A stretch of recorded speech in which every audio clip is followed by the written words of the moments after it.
Hello everyone, welcome to this lecture of computer system security. Today we are going to start our lecture 5, which is about application security. We will be talking about intrusion detection. We say whether intruders, who are intruders, and we talk about components and architecture of intrusion detection systems. And then we go through different types of intrusion detection systems, and we talk about host-based intrusion detection, network-based intrusion detection system, and hybrid or distributed intrusion detection systems. And lastly, we talk about honeypots. In the second part of this lecture, we'll be talking about firewalls, which are basically another step toward detecting intrusions. We don't now want to only detect intrusions, we just also want to prevent them. So firewalls and intrusion prevention systems will be kind of discussed in the second part of the course. Okay, let's get started and talk about intrusion. First of all, let's define intrusion. Of course, we know that one of the key threat towards security of our computer systems is kind of intrusion. And in any intrusion activity or any intrusion action, we have hackers or attackers that they try to either obtain unauthenticated access, which means that we have a computer system with some type of authentication or access control in place, or any kind of other types of security rules, and the hacker or intruder, that we also call it here in this lecture, he or she try to obtain unauthenticated access to our system, to our resources, to our security assets. Or the hacker or intruder, they try to expand already granted kind of privileges to them. For example, some user has some we have the system has authenticated a user, and the user is allowed to use some of the files, or let's say some of the APIs or system calls of our computer, but some other are not allowed to that person, to that user, because of the level of access which is defined for that user. If that user tries to expand the level of privileges, meaning that tries to, for example, access some of the files that he or she is not allowed, or tries to call some of the system calls that basically he or she shouldn't call them, this is also called intrusion, and that person is an intruder. So this is a definition kind of we have from our textbook. It says that a security intrusion is an unauthorized act that tries to bypass security mechanisms of a system. Of course, when someone tries to bypass the security mechanism, he or she wants to get access to some resources or assets, or he or she wants to expand kind of the already granted privileges to him. So this is a definition that we have for intrusion. Now let's talk about intruders. Who might be an intruder? From the organizational point of view, an intruder might be an insider person. An insider intruder means that that person is a legit user of our system.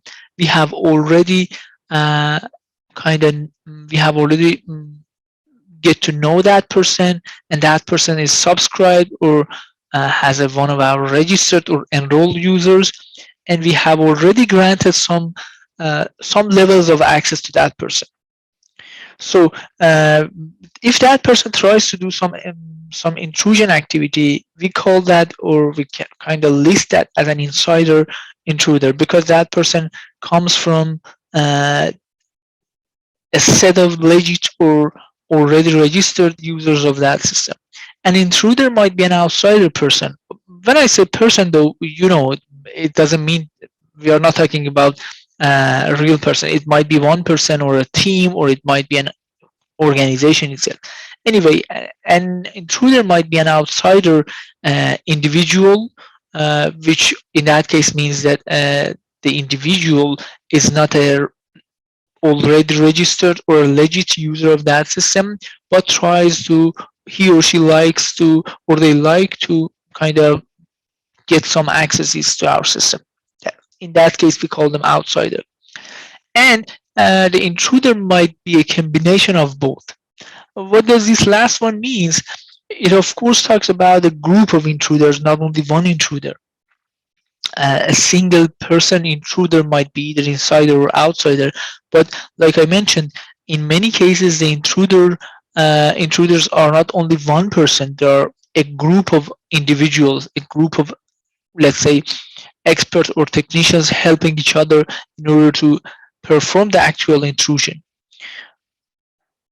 So if that's the case, the intrusion is being done by a group of persons or individuals. Some of them might be insiders and some of them might be outsiders. And in that case, we say that the intruders are a combination of insider and outsider persons or individuals. Okay, uh, in terms of kind of goals and objectives, we also can define or classify the intruders. Intruders can be classified into four different classes. The first class we review here are called cyber criminals. Cyber criminals are individuals or members of organizations or a kind of a crime organization with the financial goals. The main reason they're implementing, they're conducting that intrusion is getting some financial benefits. They want to ransom, they want to, for example, exploit some data and sell that data over the darknet or something like that. But the main reason is financial reward, and their activities may include identity theft. Of course, identity theft is a noun for all of us, and we know that if the identity of a person is being theft, and many kind of bad financial things may happen to that person, and that identity might be used by intruders or might be or by other kind of criminal persons for some financial reasons. They may apply, for example, for a loan using using a stolen identity. If, for example, let's say my identity is being uh, stolen, someone may apply for a loan. Someone may rent something with that identity and stuff like this, which are all in the class of financial kind of gains for the attacker or intruder person. Uh, they may also want to theft financial credentials, which again is the same thing. Uh, Corporate espionage, they may want to kind of get some information which are supposed to be kept secret, some informational or organizational information. Like, for example, let's say sometimes we hear that the very last version of the Apple phone that, for example, iPhone that Apple is working on it is just kind of leaked. This might be through some corporate espionage. The information is being stolen through some intruders, and that might be has the value to be sold to some, for example, let's say some uh, newspaper or some medias. If you're the very first person who get access to that information. So corporate espionage means that the information or organizational information which are uh, supposed to be kept secret, they they somehow leaked through some intrusion, and now they can be used for kind of getting some financial benefits. Data theft and data ransoming or ransomware, also called. They're all examples of the kind of activities that cyber criminals may do. Another thing about cyber criminals to know is that they sometimes meet in underground forums in order to trade tips and data. If I'm a cyber criminals intruder and I, for example, let's say I have collected, let's say, uh, a set of 1,000 identities, valid, real, existing, live identities. Of course, at some time I may want to sell that. So where should I go to sell them? I can That's not a normal kind of data or kind of object that I go and kind of try to advertise it publicly. I should go somewhere specific. So there are some forums and web pages which are called dark market or dark web, that basically uh, intruders can go there and advertise for their kind of products, which are of course all criminal products. They might be identity of some real person, which were being stolen or attacked. One of the examples are this site darkmarket.org, which of course currently doesn't work. In 2008 they have detected it and they have kind of uh, downed it, and a group of people, I guess 60 different people from different countries, were arrested because of this kind of this website. But of course there are some others now and they're working, and people may not be aware of that. I mean the official people or police may not be aware of that, and every day we hear that some dark website or dark forum are being detected by police, and kind of they're being people, some criminal peoples or individuals are being arrested. Yeah, this is the first category of intruders that we have. The second category is called activists. They're either individuals which are working as an insider, which are working on the same company, or a member of larger group, which might be which may have some outsider, but their main motivation is social and political causes. They conduct intrusion to some system. They attack a system because not because of gaining financial benefits, but because of some social and political causes.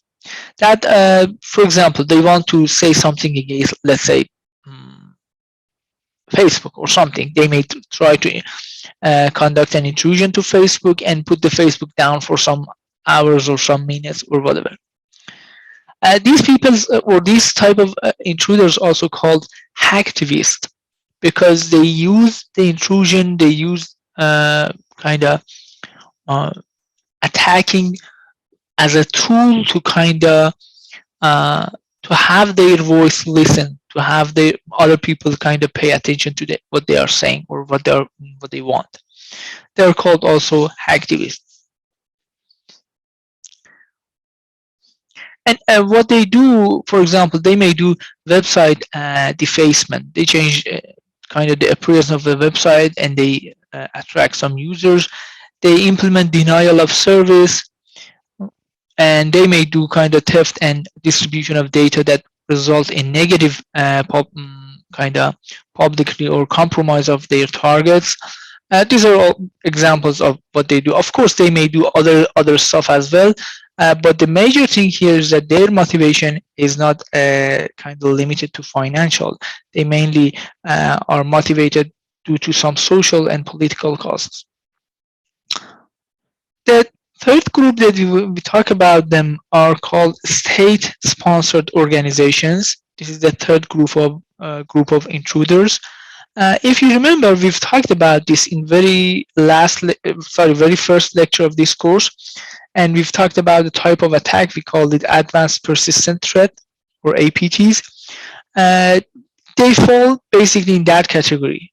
They're a group of hackers sponsored by government or by a kind of state in order to some targeted espionage or sabotage on a given system. The system is kind of clear or known here. They don't go and they don't want to do whatever or wherever it's possible. No, a specific system is targeted, and a government or an organization, a big organization, might support the attackers in order to implement the advanced persistent threat on that a specific target system.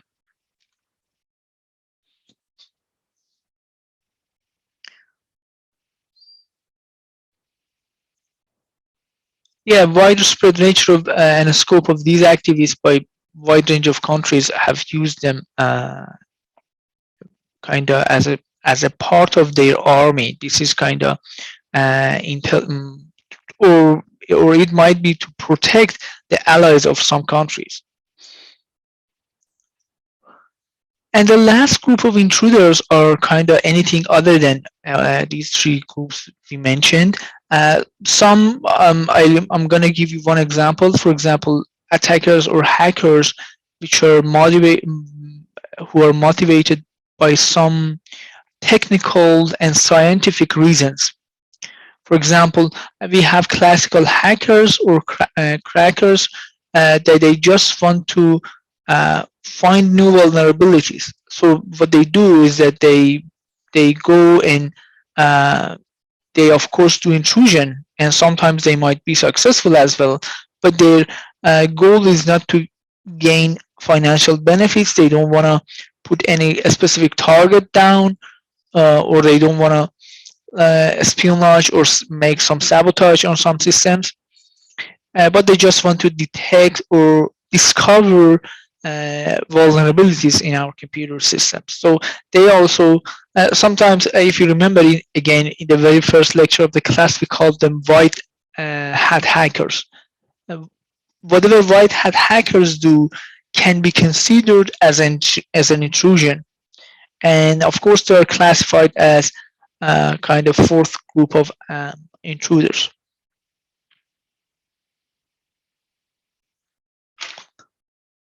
Okay. Now another thing that we need to consider, we need to talk about, is the level of skills that intruders may have.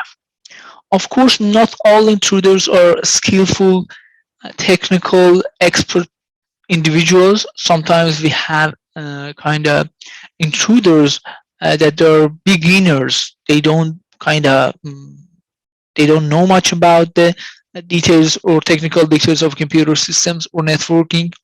They just try to do whatever they can. In the apprentice kind of level, hackers have minimal technical skills and knowledge, and what they do is that they just kind of use some of the known tools, existing tools, those kind of malware tools, and try to do some intrusions using those tools. Because of the kind of this feature, this type of intruders also called script kiddies, because they just copy scripts and run them. They may not understand it completely. They just follow whatever toolkit tells them to do in order to kind of conduct an intrusion. And in terms of number, they might be the largest number of attackers or intruders, and this is kind of the portion of the story that makes them important. The beginner or apprentice intruders, they are not kind of skillful individuals, so they may not do anything if the number is 1 or 2. But considering the fact that, for example, there might be 5 million of them over the world, and every day they may do something, there's always chances that few of them by chance do something which is really harmful. So that's the reason that even beginner intruders should be considered and should be addressed. The second group of intruders are kind of journeyman intruders.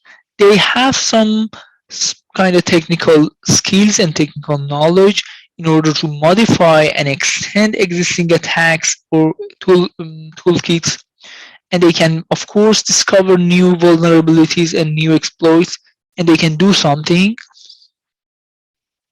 They may even be able to locate new vulnerabilities, as I mentioned, and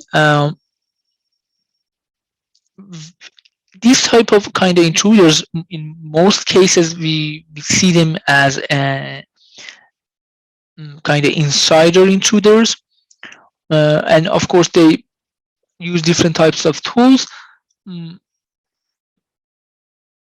the last kind of group of attackers that or intruders that we want to talk about them when it comes to conducting a real intrusion are masters. Master intruders are hackers or intruders that they have the highest level of technical skills, and they're capable of discovering a totally brand new category of vulnerabilities, which is something very, very dangerous. Means that when we say brand new vulnerabilities, it means that there is a big difference with the brand new vulnerability with the kind of existing with the currently known vulnerability. Here, what journeyman can do, there might be some vulnerabilities. For example, let's say some of the ports of the network might be open, might not be secured. So open ports is a known vulnerability and everybody knows about it. But there's still some systems or some servers, they have some ports open, not secure. So what a journeyman or journeyman level intruder do is that they test various ports to see if any port is available or not, if any port of that server is open or not. In contrast, what a master level intruder do is they don't go for checking ports. They find new vulnerabilities which have been and which have not been used by any other intruders until this time. For example, you may heard about uh, meltdown vulnerability, which was a vulnerability uh, against Intel processors. I guess it discovered in 2017 and resulted in a big security problem in almost all of Intel-based servers. So that's a totally brand new vulnerability and opens kind of shifts the paradigm, shifts the security solutions, and everybody after that had to consider that, had to patch that. And sometimes they might be employed by organizations or by state uh, in order to conduct APT or intrusions to a specific system. And of course, this group of intruders are the kind of most dangerous and is most difficult to deal with them and prevent them. Okay, range of intrusion. When we say intrusion in a computer system or bypassing some of the security policies or all of the security policies that we have in place in a computer system, the name is kind of negative, it's very negative.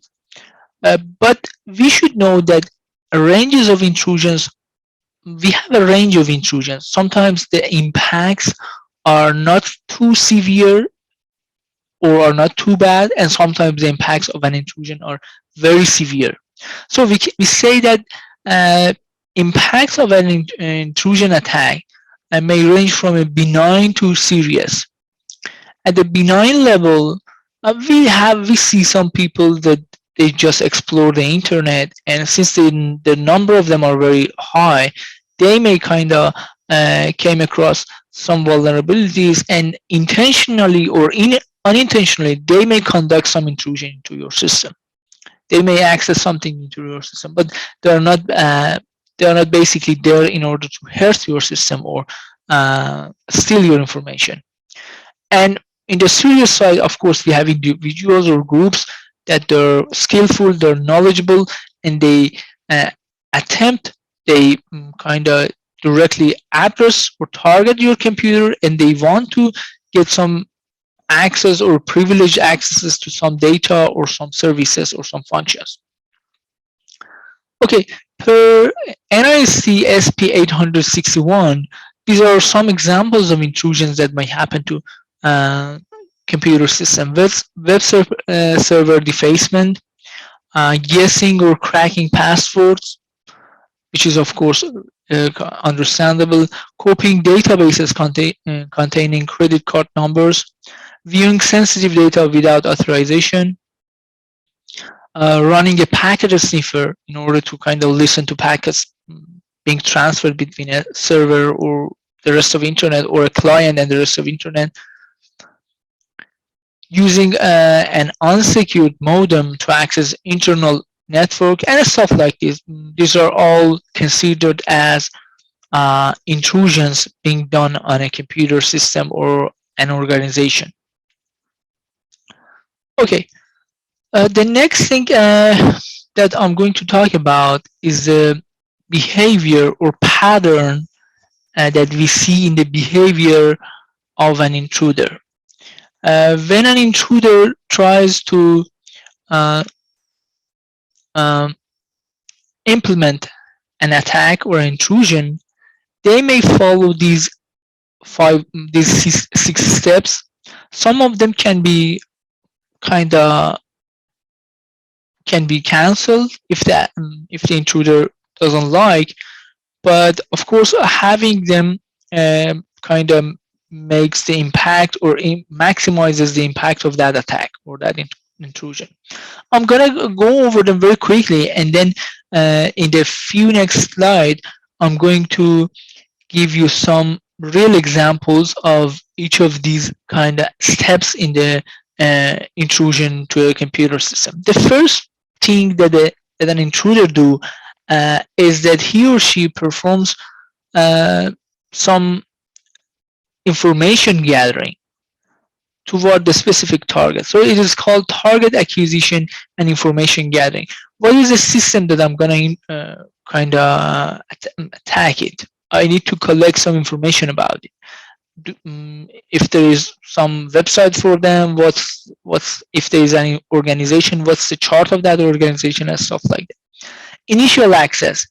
As an intruder, we have to have some type of initial access. We need to enter to the system. So that might be through some regular registration. You go and register as I'm an intruder. I go to that system and try to register for that system as a normal user. So that's called initial access. And then later, I try to leverage or expand the privileges that the system has given to me. So, which is called privilege escalation. So the system gives me some level of accesses, but of course, as an intruder, I'm not satisfied with that. I would like to expand that level of privileges and access some other resources in that system. This is the third step or third thing that we see in the behavior of an intruder. And then after that, some information gathering. Of course, after successful or accomplishing this step, I'm gonna gather some information, and of course, that information is the information that I am not supposed to access, but because of the privilege escalation I've done, I'm able to gather that information and I collect them. Of course, I save them somewhere in an external system or external device in order to later use them. And then I may want to maintain my access or expand my access. That's another thing that we may see. And lastly, what we see in an intrusion pattern is that the intruder tries to stay hidden, tries to cover the tracks, and tries to erase everything or hide everything that shows an attacker was here. Okay, now let's see some kind of example behavior for each of these kind of steps that we've talked about them. This is a real kind of example coming from the book. For target acquisition and information gathering, the attacker explore corporate website for information on the corporate structure, personnel, key systems, as well as details of a specific web server and operating system used. So if I'm gonna, for example, attack, let's say, some organization, of course, I go their website, I see their website, I try to see what are the services they offer, I see their organizational chart, I try to collect as much as information I can, which are available to public. Basically here, the attacker tries to gather information which are available to public as much as he or she can.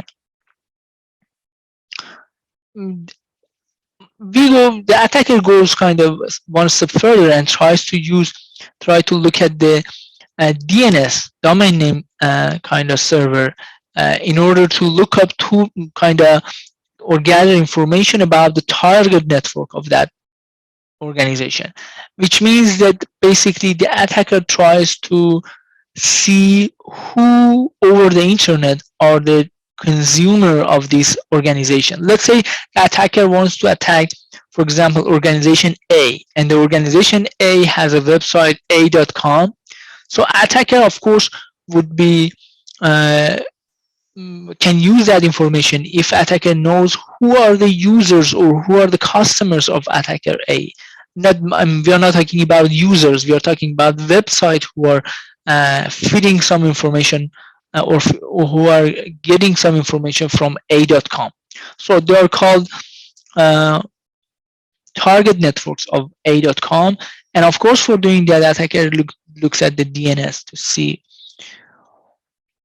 Attacker map network for accessible services using some tools, like for example nmap. For almost any of these steps, there are some tools.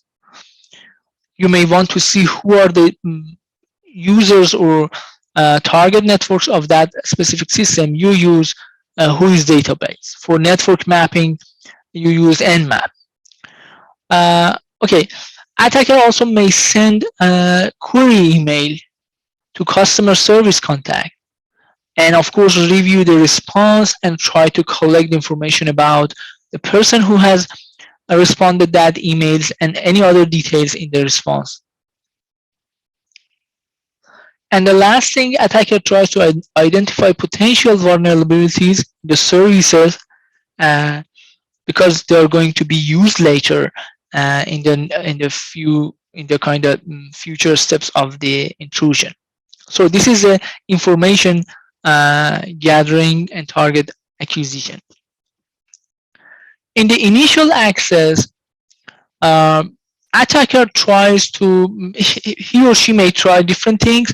They may register like a normal user. That's one thing that they can do. Or the attacker may do brute force attack in order to kind of break and get at least one username and password that the attacker can go through with.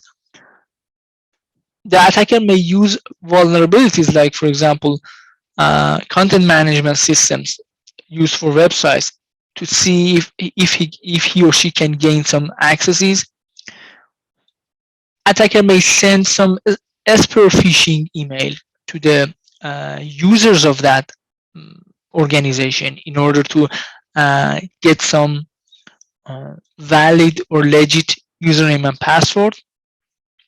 This is what is called as initial access, and at the end of initial access, attacker has something that with that kind of information or with that data, the attacker can log in or can have some levels of access. The level of access that the attacker has or the intruder has after initial access step might not be the exact thing that he or she likes, but it's something that the attacker kind of starts working with. And of course, like I said, the level of accesses here might not be the exact thing that the attacker likes, but the step C or the third step is privilege escalation, which means that basically if the level of accesses are not the same level that the attacker likes or attacker needs, attacker tries to expand it. So what he or she will be doing at this step is scanning the systems for application with local exploit. What are the applications on organization A that have some exploit and can be used in order to expand the privileges of the attacker? Exploit any vulnerable application to gain elevated privileges. Install sniffers. That's another thing that the attacker may do. Attacker may install some sniffers to capture administrative passwords. Use captured password to access privileged information. So attacker tries to expand the privileges to the level that he or she needs. Step D is information gathering. Of course, after expanding or escalating the privileges. Now the attacker scan files for desired information and transfer whatever he or she wants. Maybe it might be a large number of files or document to an external repository. It might be external cloud server, it might be external disk or whatever, and use the guest or capture password to access other servers on the network. So here we see that the intrusion is kind of getting expanded and expanded from one server. They start from one server and they try to go to multiple servers of the organization. And then here, of course, in a step D, attacker can kind of access whatever he or she wants. But of course, attacker wants to keep this level of attack or level of access. So maintaining access is the next thing.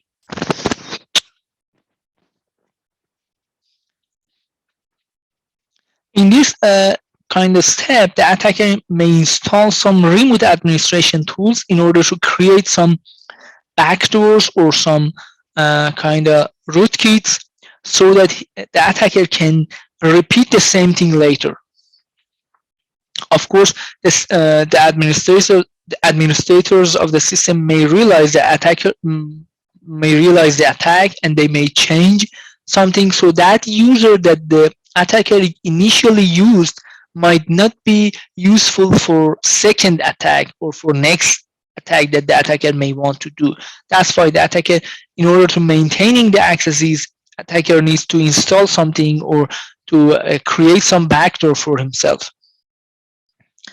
They may get access administrator password to access the network, and they may modify the security kind of settings of the system in order to, for example, disable the antivirus or intrusion detection systems that might be run on the organizational kind of computers. And lastly, attacker tries to hide everything he has done. Attacker tries to kind of hide files installed on the system. It edit log files in order to kind of erase everything that kind of shows the administrative that someone was here and an intrusion has happened. So attacker tries to remove all of them because like I said, they want to maintain the level of accesses. They don't want to lose it. They don't want to attack a system only one time. Of course, they want to be able to attack for multiple times.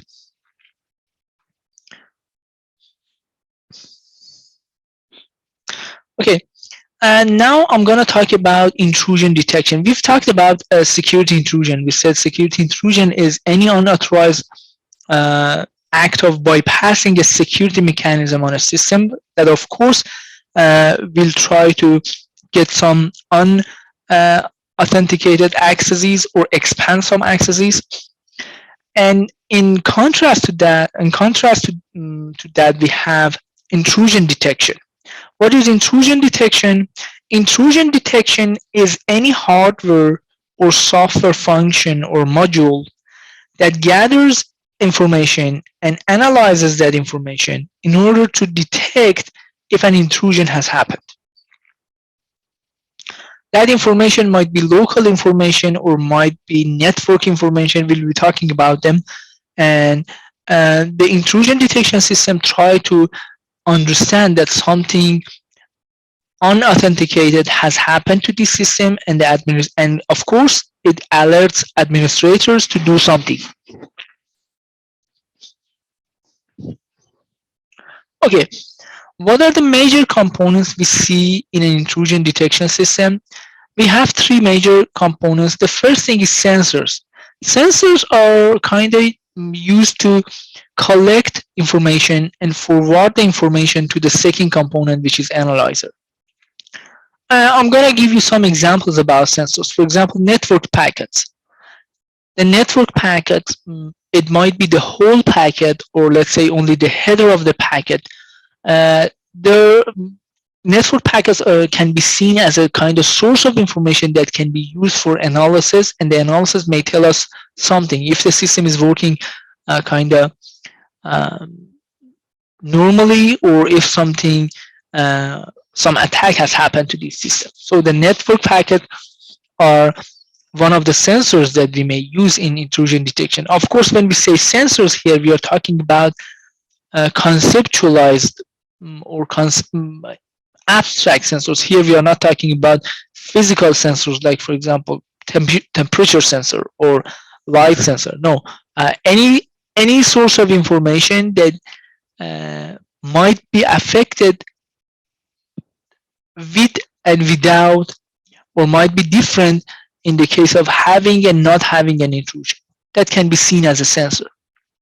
Network packet log files is another example that, of course, might be seen as a sensor, because log files keep everything, and log files may reflect to the administrator that someone was here. System call traces. What are the system calls which were being kind of called or invoked by a user? That's again another example of a sensor.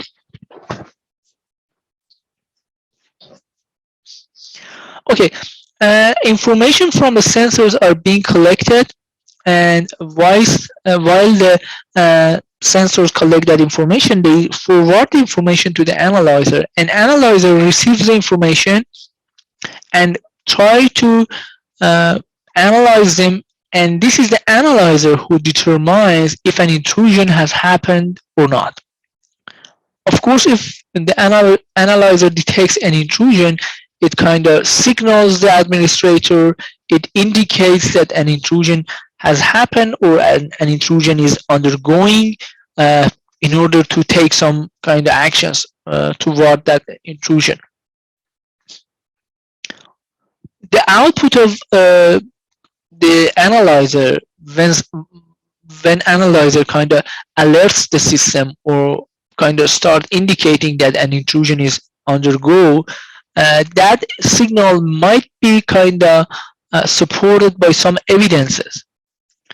Those evidences, of course, if I'm an administrator person of a big network, let's say ANT's network, and the intrusion detection system alerts me that something kind of malicious or something suspicious or something, or an intrusion is going on, of course, the very first thing I want to do is I want to check what are the sources that kind of made the intrusion detection system uh, to kind of declare an intrusion, because it might not be right. I want to make sure that really it's a real intrusion.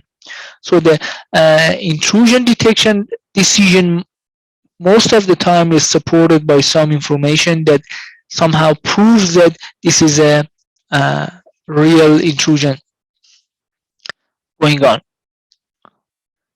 And some of the analyzers in the intrusion detection system, they also provide some guidances to the administrator what to do at this time, at this situation.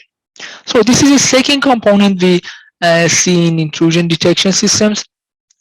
The third component is a user interface that, of course, enables the user to view the output of the analyzer uh, and to control some of the behavior of the intrusion detection system. In some cases, the user interface kind of is equal to the manager, means that whatever the user interface gives the administrator person, they can use it in order to make some changes in the setting or configuration of the intrusion detection system. But in many cases, the user interface has multiple kind of layers, and for some layers you can just see the settings, and it may not equate to the manager or director. So it's not like that you use a user interface and you can easily turn off the intrusion detection system using that UI.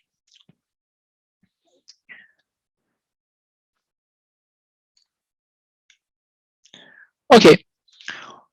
The next thing that I'm going to cover today is the types of intrusion detection systems, we have three kind of basic category for intrusion detection systems.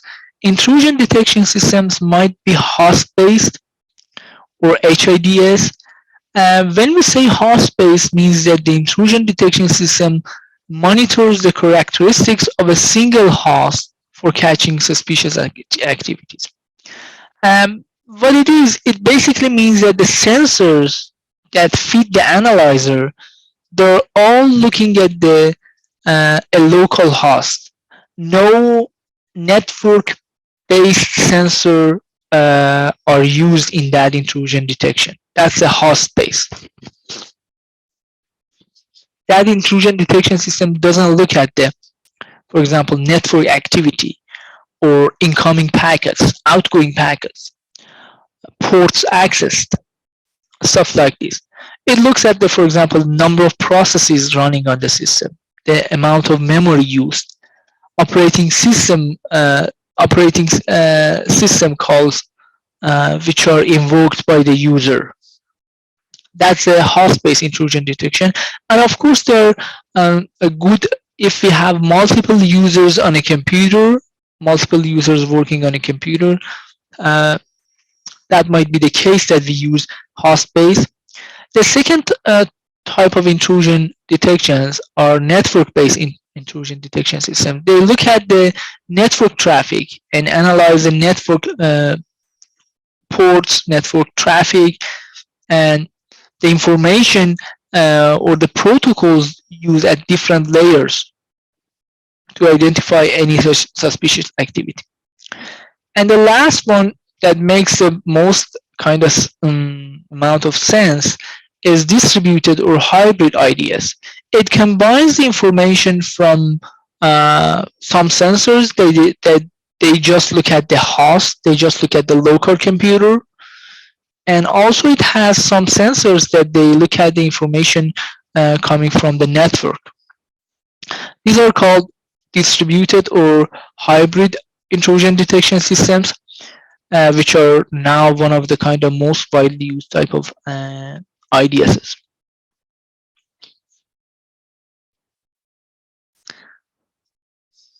Okay, I think we can stop here, and I'll continue from this slide about the requirements that we like to see for intrusion detection systems. Please use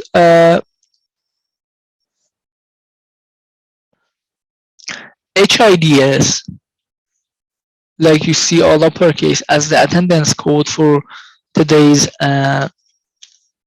lecture. Thank you and have a great rest of the day. Bye-bye.